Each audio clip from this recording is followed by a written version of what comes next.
더불어민주당이 해병대 최상병 순직 사건 수사 외압 의혹과 관련해 강하게 밀어붙이던 이종섭 국방부 장관에 대한 탄핵 추진 방침을 철회했습니다.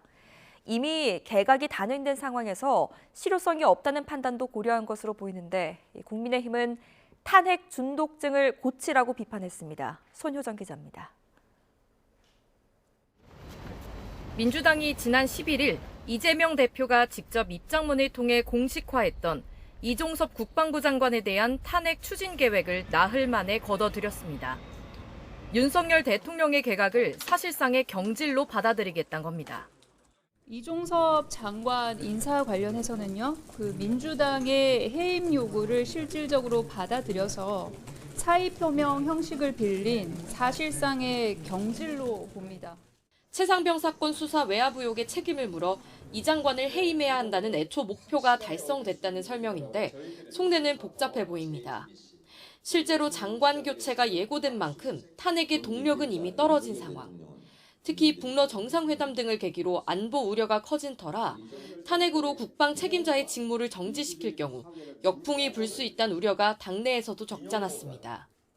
결국 여러 사정을 고려해 한 발 물러선 것으로 해석되는데 대신 특검 추진과 극우 논란에 휩싸인 신원식 장관 후보자의 화력을 집중하기로 했습니다. 윤석열 대통령은 신원식 후보의 이 반헌법적 사관에 동의하시는 겁니까? 대한민국의 정통성을 정면으로 부정하고 있는 이런 사람이 과연? 국민의힘은 고질적인 탄핵 중독증을 하루빨리 고치라고 날을 세웠습니다.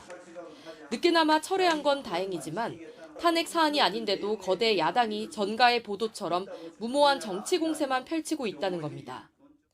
행안부 장관 탄핵을 추진해서 안전 공백을 일으킨 것도 모자라 물러나는 국방부 장관을 탄핵해서 안보 공백을 초래하려고 시도했던 것 자체가 무리수의 연속이었습니다.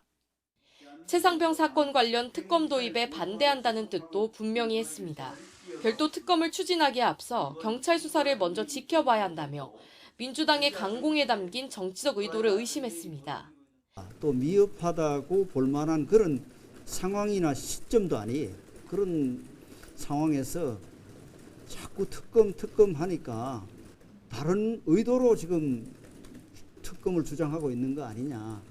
신원식 후보자를 두고도 여당은 최고의 국방 전문가라며 적극 엄호하고 있어서 인사청문회를 앞두고 여야의 신경전은 더욱 가열될 것으로 보입니다. YTN 손효정입니다.